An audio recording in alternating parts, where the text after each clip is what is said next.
할렐루야. 오늘 우리 함께 나눌 말씀은 여호수아 24장 14절에서 18절까지입니다. 여호수아 24장 14절에서 18절까지 한 절씩 읽도록 하겠습니다. 그러므로 이제는 여호와를 경외하며 온전함과 진실함으로 그를 섬기라. 너희 조상들이 강 저쪽과 애굽에서 섬기던 신들을 치워버리고 여호와만 섬기라. 만일 여호와를 섬기는 것이 너희에게 좋지 않게 보이거든 너희 조상들이 강 저쪽에서 섬기던 신들이든지 또 너희가 거주하는 땅에 있는 아모리 족속의 신들이든지 너희가 섬길 자를 오늘 택하라.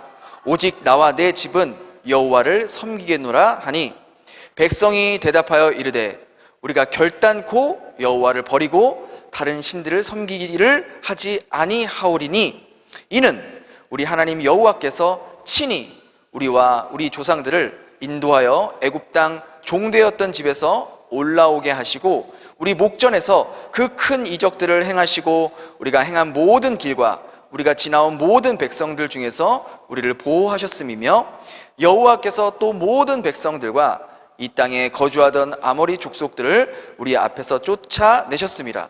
그러므로 우리도 여호와를 섬기리니 그는 우리 하나님이십니다 하니라.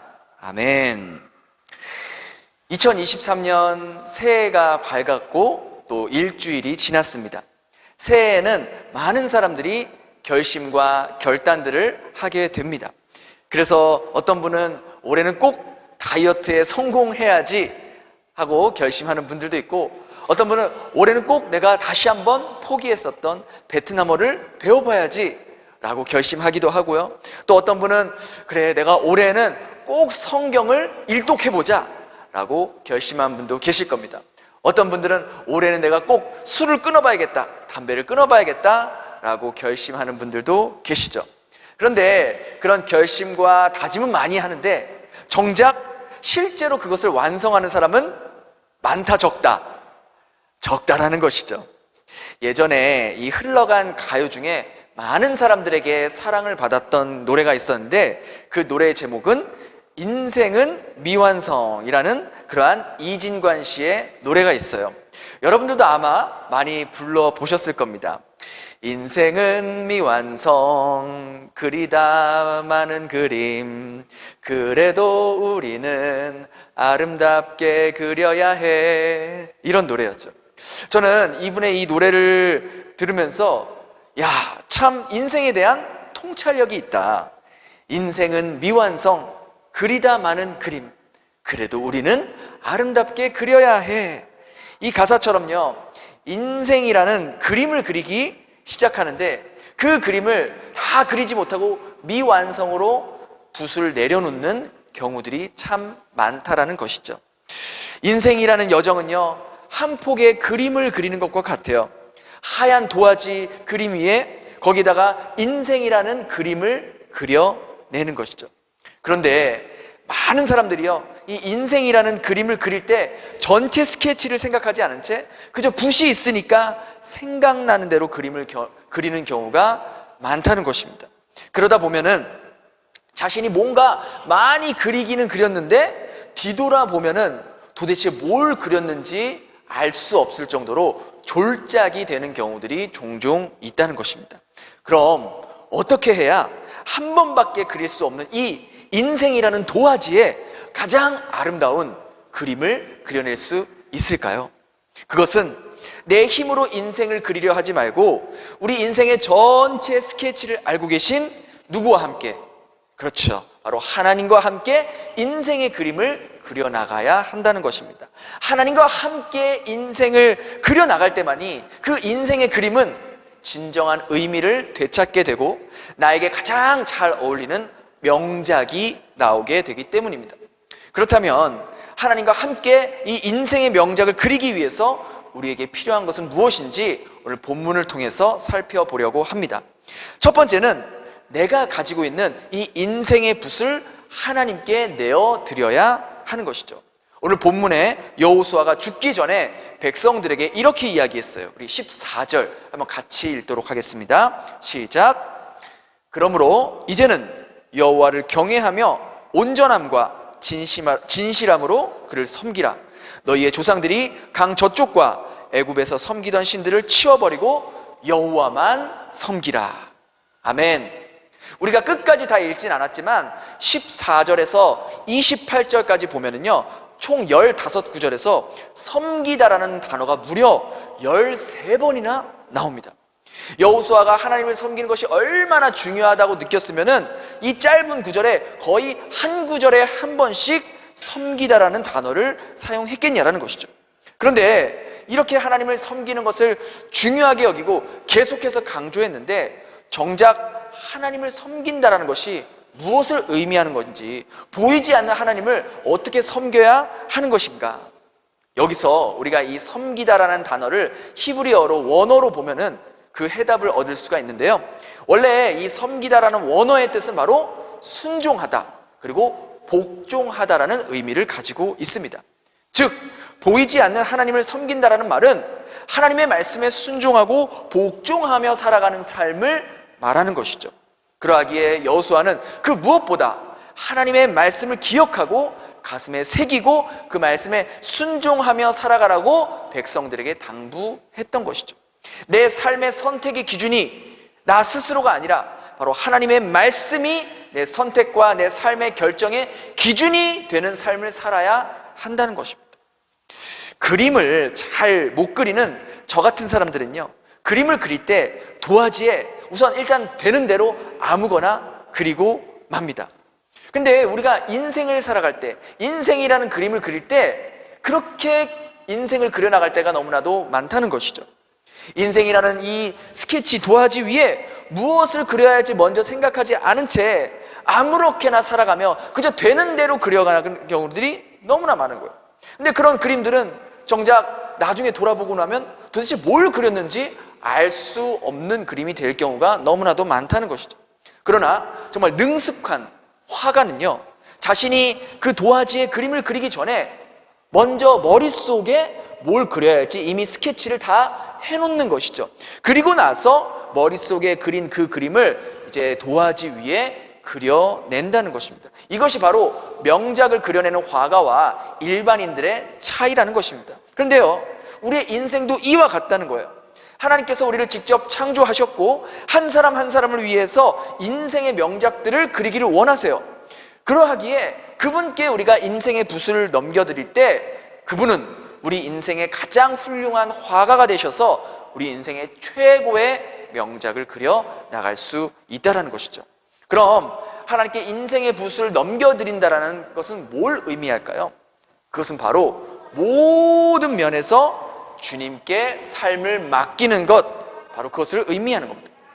너무 간단한 답이죠. 그런데 이 간단한 것을 많은 그리스도인들은 하지 못하며 살고 있다는 거예요. 우리는 모두 입술로는 주님을 믿는다고, 주님을 신뢰한다고, 주님께 맡깁니다라고 말하지만 우리의 삶을 보면 너무나도 주님을 믿지 못하고 주님께 맡기지 못하는 경우가 너무나 많다는 거예요. 주님께 나의 삶을 맡겼다가는 내가 왠지 손해볼 것 같아요. 주님께 나의 삶을 맡기면서 기다렸다가는 기다리다 지쳐 쓰러질 것 같아요. 주님께 내 삶을 맡기면, 주님이 내 삶에 개입하시면 내가 예상치 못한 일이 벌어질까봐 우리는 주님께 맡기지 못합니다. 우리는 어때요? 우리는 내가 예상할 수 있는 그 바운더리 안에서 모든 일들이 일어나길 원하는 것이죠. 우리의 입술로는 주님을 믿는다고, 맡긴다고 말하지만 정작 우리 삶의 모습에는 주님을 믿지 못하는 경우들이 너무나 많다라는 거예요. 그런데 정말 아이러니한 것은 지금까지 우리가 스스로 인생의 붓을 잡고 인생을 그려보았잖아요. 내 생각대로 그려보았고 내 마음대로 그려보았는데 여러분은 인생의 그림을 지금까지 잘 그려내셨습니까? 인생의 명작을 잘 그려내고 있습니까? 오히려 그림을 망쳐버릴 때가 더 많지 않았습니까? 제가요, 초등학교 때 미술 시간에 선생님이 풍경화를 그리라는 그런 시간이 있었어요. 그래서 풍경화를 그릴 때 뭘 그릴까 생각하다가 예쁜 가을 풍경을 그리면 좋겠다 생각해서 이렇게 낙엽을 그리려고 하는데 낙엽이 울긋불긋하잖아요. 그래서 주황색도 그려보고 빨간색도 그려보고 또 낙엽도 너무 노란색도 있잖아요. 노란색도 그려보고 또 파란색도 그려보고 나뭇잎 초록색도 그려보고 이 색, 저 색 이렇게 하다 보니까 어떤 색깔이 나왔을까요? 여러분, 여러 가지 색깔 섞으면 무슨 색이 나오는지 아세요? 맞아요. 어두컴컴한 회색으로 바뀌어 있더라고요. 정말 보기 싫은 색깔이 나왔더라고요. 그리고 계속해서 거기에다가 색깔이 안 예쁘니까 덧칠하고 덧칠하고 덧칠하니까 그 도화지가 어떻게 돼요? 빵꾸가 나는 거예요. 구멍이 나는 거예요. 그런데요, 우리 인생도 이와 같은 것 같아요. 우리 나름대로 열심히 살아보려고 이것도 해보고 저것도 해보고 내 마음대로 열심히 해봤지만 결과는 늘 어두운 회색깔 같이 그렇게 나오게 되고, 또 군데군데 인생에 구멍이 생기는 것을 우리는 보게 됩니다. 경제적인 구멍, 건강의 구멍, 부부관계의 구멍, 자녀관계의 구멍, 신앙의 구멍, 이렇게 하나님 없이 내 노력대로만, 내 열심으로만 살고 왔다 보니까 군데군데 구멍이 없는 곳이 없을 정도로 그렇게 구멍이 많이 생기게 되었던 것이죠. 그러하기에 우리의 인생의 도화지에 최고의 명작을 그려내기 위해서는 하나님께 내 인생의 붓을 내어드릴 수 있어야 합니다. 몇몇 분야에서가 아니라 모든 분야에서 99%가 아니라 올 100% 주님께 맡기며 살 수 있어야 하는 것이죠. 그렇게 할 때만이 하나님은 그때부터 우리를 향한 인생 명작을 그려 나가실 겁니다. 하나님께 인생의 붓을 내어드린 사람은요, 결코 인생을 졸작으로 끝낼 수가 없습니다. 그 이유는 붓이 좋아서가 아니라, 물감이 좋아서가 아니라 하나님의 손이 어느 누구도 따라올 수 없는 인생 최고의 명작을 그려내는 완벽한 손이기 때문이라는 것이죠.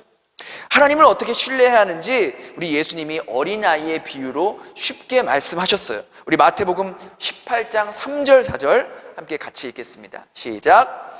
진실로 너희에게 이르노니 너희가 돌이켜 어린아이들과 같이 되지 아니하면 결단코 천국에 들어가지 못하리라.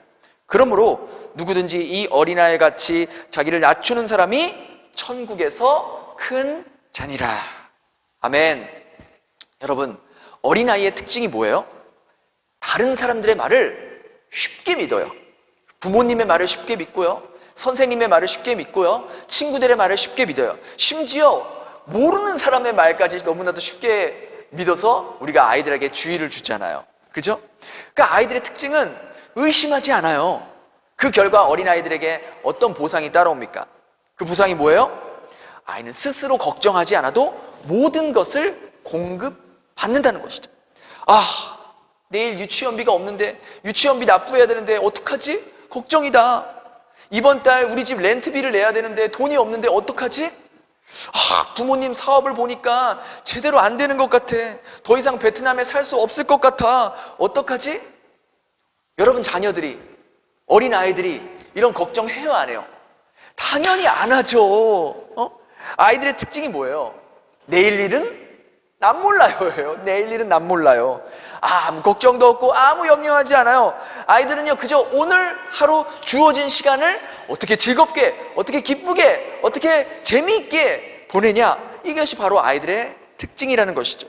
그런데 우리가 인생의 붓을 주님께 맡길 때 우린 이런 모습으로 살 수 있게 된다라는 것이죠. 그분이 우리 인생의 그림을 그려나갈 때 우리는 인생의 그림을 어떻게 그려야 할지, 어떤 붓으로 그려야 할지, 물감이 떨어졌는데 어떻게 해야 될지 걱정할 필요가 없다는 거예요. 그런 걱정은 누가 하겠어요? 우리 하나님이 그런 걱정을 하신다는 것이죠. 우리는 철저하게 하나님을 신뢰하면서 인생의 붓을 내어드리기만 하면 된다는 것이죠. 이것이 바로 하나님께서 우리의 인생을 명작으로 그려나가는 첫 번째 방법입니다. 그런가 하면 두 번째 방법은요, 우리가 인생의 명작을 그려내기 위해선 하나님이 그리고 싶은 대로 그릴 수 있도록 우리의 힘을 빼야 한다는 것이죠. 우리 15절 함께 같이 읽겠습니다. 시작. 만일 여호와를 섬기는 것이 너희에게 좋지 않게 보이거든 너희 조상들이 강 저쪽에서 섬기던 신들인지 또는 너희가 거주하는 땅에 있는 아모리 족속의 신들이든지 너희가 섬길 자를 오늘 택하라. 오직 나와 내 집은 여호와를 섬기겠노라. 아멘. 여기서 여호수아가 말하는 우상 숭배란 다른 민족 신들을 섬기는 것부터 시작해서 하나님을 가까이 하는데 방해되는 모든 요소를 지금 통틀어서 말하고 있는 거예요. 여호수아는 바로 이것을 제거해야 된다고 했어요. 하나님보다 더 사랑하거나 더 소중하게 여기는 것이 있으면은 결국 그것이 나의 우상이 돼서 하나님과의 거리를 멀게 할 것이고, 하나님의 말씀에 순종하게 못하게 할 것이고, 결국 그것이 하나님 자리에 앉게 될 거라고 경고하고 있던 것이죠. 하나님께서 우리 인생이라는 화폭에 명작을 그려나가실 때 우리가 하나님보다 더 소중하게 생각하며 손에 꽉 쥐고 있는 것이 있다면, 그리고 그 꽉 쥔 손을 우리가 펼치지 못한다면 하나님은 온전히 우리 인생에 명작을 그려나갈 수 없다라는 것입니다. 제가 한 번은 우리 둘째 아이 다니엘과 그림을 그린 적이 있었어요. 그래서 제가 다니엘의 손을 잡고 함께 색칠을 할 때는 아주 예쁘고 또 멋있는 그러한 그림을 그려나가고 있었는데, 어떤 부분에서 색칠을 막 이렇게 같이 잘 하다가 다니엘이 힘을 딱 주는 거예요. 그러면서 아빠 이렇게 색칠하는 거 아니야 하면서 막 자기 힘대로 색칠을 하는 겁니다. 그래서 제가 다니엘 그렇게 하는 게 아니야, 그렇게 하면은 여기서 엉망진창이 되고 삐뚤빼뚤이 되잖아, 예쁘지 않게 되잖아. 그래도 제 말을 듣지 않아요. 자기 고집대로 아니야 여기는 이렇게 색칠하는 거야 하고 막 색칠하는 거예요. 그 결과, 그 그림의 결과가 어떻게 됐을까요? 예쁜 그림이 나왔을까요? 아니요, 이런 그림이 나왔어요. 이 왼쪽은 저랑 같이 함께 우리 다니엘이 힘을 빼면서 저와 함께 색칠한 그림이 이런 그림이에요. 예쁘고 잘 그렸잖아요. 근데 오른쪽은 다니엘이 자기 힘대로 자기 고집대로 빡빡빡 그리면서 했던 그림이에요. 지금 예수님이 십자가에서 얼마나 순환을 당하고 계신지. 근데 이 다니엘의 모습을 보면서 이런 생각이 들더라고요. 저 모습이, 이 다니엘의 모습이 하나님 앞에서의 내 모습이 아닌가. 하나님 손에 맡겨서 함께 인생의 그림을 그리다 보면은 정말 아름다운 그림이 될 수 있는데, 내 고집을 세워서 내 힘을 빼지 못해서 내 마음대로 하겠다고 할 때 내 인생도 이 그림처럼 이렇게 삐뚤빼뚤 엉망진창이 될 수 있겠구나 라고 느끼게 되었던 것입니다.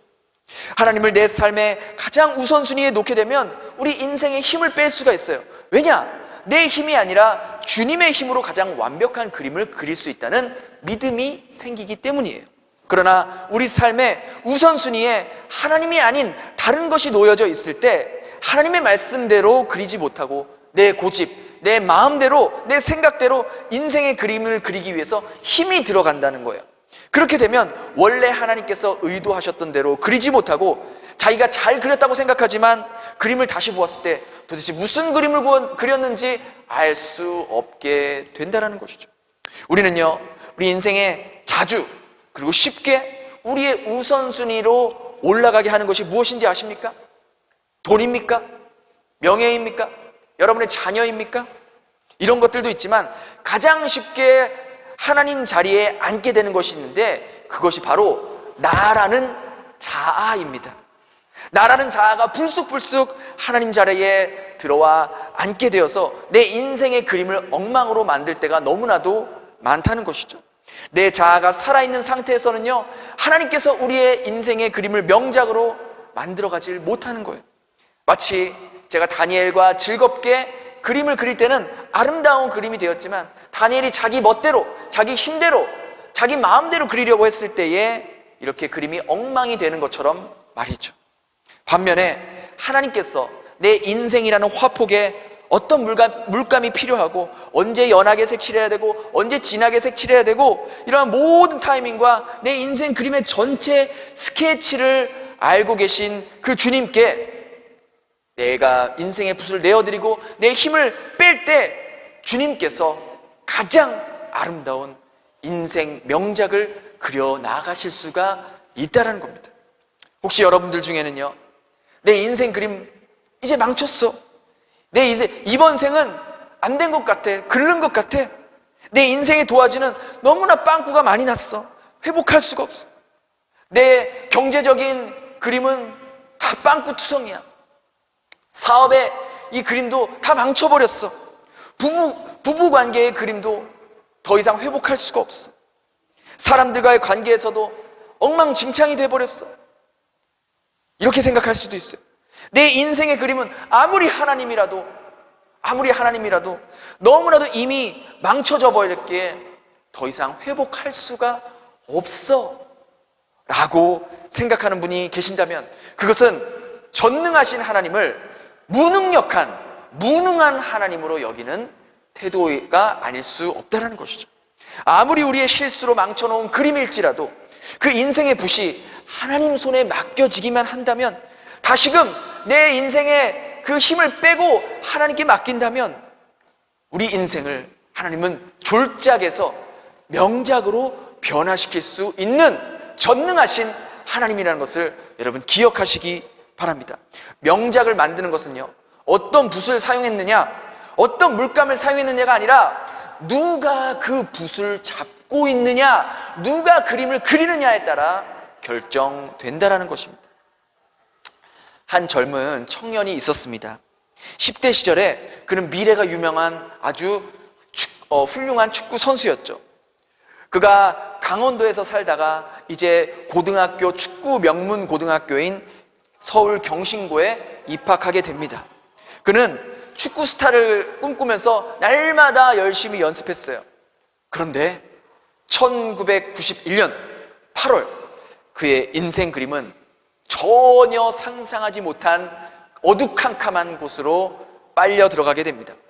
그는 친구와 함께 수영장에서 수영을 하는데 다이빙을 하다가 그만 목을 크게 다쳤어요. 바닥에 머리를 꽝 찍으면서 정신을 잃었습니다. 정신을 차리고 눈을 떴을 때 그는 응급실에 누워 있었던 것이죠. 응급실에 누워 있을 때만 해도 조금 치료받으면 괜찮아지겠지 하고 대수롭지 않게 생각했는데, 시간이 점점 지나면서 자신의 몸이 말을 듣지 않는 거예요. 그러면서 청척명력 같은 의사의 말을 듣게 됩니다. 당신은 이제부터 전신마비로 평생 걸을 수 없게 될 것입니다 라는 믿을 수 없는 말을 듣게 됩니다. 그는요, 자신이 전신마비 장애인이 되었다는 사실에 정말 죽고 싶었어요. 부모님께 수도 없이 차라리 나를 이렇게 살게 할 거면 날 죽여달라고 그렇게 외친 적이 한두 번이 아니었습니다. 더 이상 희망은 보이지 않았어요. 축구 스타 유망주에서 한순간에 다른 사람의 도움이 없이는 살 수 없는 장애인의 삶으로 곤두박질 치고 말았던 것이죠. 그는 이렇게 송장처럼 사느니 차라리 그냥 죽어버리는 게 낫겠다라고 수도 없이 생각하고 자살도 수도 없이 시도했습니다. 그렇게 절망의 나락으로 떨어지고 있을 때 자신을 지도하던 축구 코치 선생님이 찾아와서 그에게 하나님에 대해서 이야기를 했고 하나님을 영접하라는 권면을 받게 됩니다. 어차피 자기 인생, 이제 죽은 인생과 똑같다고 생각했기에 그는 지푸라기라도 잡는 심정으로 하나님을 영접하게 됩니다. 그리고 그렇게 1년이라는 시간이 지났어요. 하나님을 믿은 후에도 인생의 변화는 아무것도 일어나지 않았어요. 몸도 더 나아지지 않았고 오히려 더 몸이 더 안 좋아졌습니다. 그 무렵 몇몇 자원봉사자들이요, 그 청년에게 와서 입에 연필을 물고 사과나 컵 같은 간단한 것을 그릴 수 있도록 도와주었어요. 그런데 자신이 그렇게 입으로 연필을 물고 그림을 그리는 그 모습을 본 부모님이 그렇게 기뻐하고 즐거워할 수 없었던 것이죠. 그래서 그때 그는 이렇게 깨닫습니다. 나 같은 사람도 누군가에게 즐거움을, 기쁨을 줄 수 있는 존재구나 라는 것을 생각하게 되었어요. 그 후 이듬해부터 본격적으로 그는 그림을 공부하고 연습하기 시작합니다. 그리고 각각의 그 미대에서 온 자원봉사자들의 그러한 방문을 통해서 더욱더 그림 실력이 조금씩 좋아지고 있었어요. 처음에 여러분 생각해 보세요. 우리가 사람이 손으로 그림을 그리는 것도 힘든데 입으로 그게 그려집니까? 글씨도 제대로 안 써지는데, 그렇잖아요. 우리 입으로 연필 물고 글씨 써보세요. 그게 그려지겠냐고요. 안 그려지는 것이죠. 그런데 입안이 전부 그 연필로 이제 그림을 그리다 보니까 입안이 얼마나 헐고 아프고 다치고 입에 피가 막 가득하고 막 고름이 막 날 정도로 그렇게 심한 상태가 되었어요. 그래도 그는 포기하지 않고 계속해서 입으로 그림을 그리는 연습을 거듭 했습니다. 그러면서 다른 사람이 자신의 그림을 보면서 흐뭇해하고 기뻐하는 걸 보면서 삶의 보람과 기쁨을 느끼게 됩니다. 그리고 그는 그때부터 자신에게 새로운 인생을 주신 하나님을 위해 그분께 인생의 붓을 맡기며 살아가기 시작합니다. 이렇게 성경에 나온 주님의 모습을 입으로 그려가면서 주님께 맡기는 삶을 살아가게 됩니다. 비참했던 자신의 삶을 다시 그려주시고 새로운 삶을 살게 해주신 주님께 감사하며 하루하루를 살아가고 있던 것이죠. 하나님을 믿고 나서 그의 몸이 더 나아졌거나 치료된 곳은 없었어요. 그러나 그의 인생은, 그의 생각이 180도 달라지기 시작했고 하나님께 자신의 삶을 온전히 맡길 때 그는 제2의 인생 명작을 그려 나아가기 시작했던 것이죠. 그리고 그는 자신의 입으로 그린 수많은 작품들로 전시회를 열고 그 수입으로 자신과 같은 몸이 힘들고 어려운 장애인들을 도우며 지금까지 살아가고 있다는 것이죠. 자신도 손과 발이 움직이지 못하는 고통을 알기에 자신과 같은 처지에 있는 사람들을 돕고 그들에게 용기와 희망을 주는 희망 전도자가 되었던 것입니다. 여기 보십시오. 이 그림들이 그가 그린 그림들입니다. 얼마나 아름답습니까? 그렇죠? 어느 기자가요, 그를 인터뷰하면서 조심스럽게 이렇게 물어봤습니다. 만약 단 하루라도 두 발로 걸을 수 있다면 가장 먼저 무엇을 하고 싶으세요? 이렇게 물어봤어요. 뭐라고 대답했을까요? 여러분이라면 뭐라고 대답하시겠어요? 그는 이렇게 대답합니다. 저는 두 발로 걸어서 교회에 가고 싶습니다.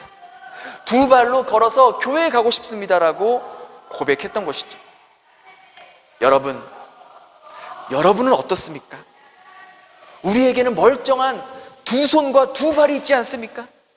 우리에게 두 손과 두 다리를 주신 주님을 위해 여러분은 무엇을 하고 계십니까? 아직도 하지 말아야 할 것과 보지 말아야 할 것, 가지 말아야 할 곳을 기웃기웃거리면서 인생의 도화지를 낭비하며 살아가고 있지는 않으십니까? 새해에는 여호수아의 고백처럼 나와 내 집은 여호와만을 섬기겠다, 하나님의 말씀으로만 내 삶을 채우겠다, 그분께 나의 인생의 붓을 맡기겠다 라고 결심하지 않으시겠습니까? 선택은 오늘 저와 여러분이 하는 것입니다. 지금이라도 늦지 않았습니다. 지금 이 시간 나의 인생의 붓을 주님께 내어드리며 내 삶의 우선순위를 주님께 맞춰나가며 살아갈 때 그분은 우리의 인생에 망가진 인생의 그림들을 회복시킬 것입니다. 지금까지 내 인생에서 볼 수 없었던 명작을 그려 나가실 것입니다. 하나님께서요, 지금 이 예배 가운데, 이 말씀 가운데 지금 여러분에게 직접 말씀하고 계신 걸 들어보시기 바랍니다. 예레미야 29장 11절에서 13절. 여호와의 말씀이라 너희를 향한 나의 생각을 내가 아나니 평안이요 재앙이 아니니라. 너희에게 미래와 희망을 주는 것이라. 너희가 내게 부르짖으면, 내게 와서 기도하면 내가 너희의 기도를 들을 것이요 너희가 온 마음으로 나를 구하면 나를 찾을 것이요 나를 만나리라. 이 시간 주님의 이 음성이 들리시나요? 주님께서 우리의 인생을 명작으로 만들기를 원하시는 그 간절한 마음이 여러분 느껴지시나요? 우리가 온 마음으로 주님께 우리의 인생의 붓을 내어드릴 때 주님은 우리가 생각지도 못했고 상상하지도 못했고 우리가 전혀 그려보지 못했던 그 인생의 명작, 아름다운 그림을 그려 나가실 것입니다. 저는요, 이 말씀을 준비하면서 제 마음이 너무나도 평안했어요. 주님께서 우리의 인생의 명작을 만들어 가시기 위해서 그동안 나의 힘으로, 나의 열심으로, 나의 노력으로 목회하려 했던, 나의 생각으로 교회를 이끌려고 했던 그러한 부담감을 모두 다 내려놓을 수 있게 되었던 것이죠. 잘 안 되면 어떡하지? 이렇게 새롭게 예배당에 와서 정말 잘 돼야 될 텐데 그러한 마음도 내려놓게 되었습니다. 이 말씀을 준비하면서 저 또한 그분이 그려 가시는 대로 나는 내 삶에 최선을 다하고 주님께서 그려 나가실 것을 기대하면서 거기에 맞춰 나가려고 다짐했던 것이죠. 내 생각대로 되지 않는다 할지라도, 불안감이 찾아온다 할지라도 나보다 나의 인생의 전체 그림을 알고 계신 그 주님께, 내 인생의 최고의 명작을 그려나가실 그 주님께 내 모든 것을 맡기며 그분께 인생의 붓을 맡기기로 다짐했던 것이죠. 서두에 제가 여러분들에게 들려드렸던 인생은 미완성, 그리다 마는 그림, 이 가사가 하나님께 인생이라는 붓을 맡기게 된다면 아마 이렇게 바뀌게 될 거예요. 인생은 걸작품, 주님이 그리는 그림, 그래서 인생은 너무나 아름다워 라고 고백할 수 있게 됐지 않을까 싶습니다. 하나님은요, 지난날의 연약함과 허물을 탓하지 않으시며 오늘이라는 출발선에서 하나님과 함께 인생의 그림을 그려나가기로 결단할 때 주님은 우리와 함께 다시 인생의 명작을 그려나가실 것입니다. 그렇게 올 한 해 2023년도 주님과 함께 우리의 인생의 그림을 그려나갈 수 있는 저와 여러분 될 수 있기를 주님의 이름으로 축원합니다. 기도하겠습니다. 주님, 그동안 우리의 인생의 붓을 내가 쥐면서 내 마음대로 그려왔는데 어느 것 하나 내가 생각하고 바래왔던 대로 된 모습이 없음을 보게 됩니다. 우리를 만드시고 우리 인생의 최고의 스케치를 가지고 계신 주님께 우리의 인생의 붓을 내어드릴 수 있는 올 한 해가 될 수 있도록 도와주시옵소서. 주님, 모든 부분에서 전적인 신뢰를 하면서 어린아이와 같은 믿음으로 하나님을 믿고 의지하며 살아갈 수 있는 한 해가 되게 하여 주시옵소서. 내 안에 있는 하나님보다 더 사랑하는 것이 있었다면 이 시간 그것이 우리의 우상임을 깨닫게 하여 주시옵소서. 내 안의 우상을 깨트려버리고 오직 하나님만이 나의 주인이 되시며 나의 삶의 최고의 명작을 그려나갈 수 있는 분임을 깊이 깊이 깨닫게 하여 주시옵소서. 그렇게 올해 저희 가운데 새 일을 행하실 주님을 기대하오며 예수님 이름으로 기도드렸습니다. 아멘.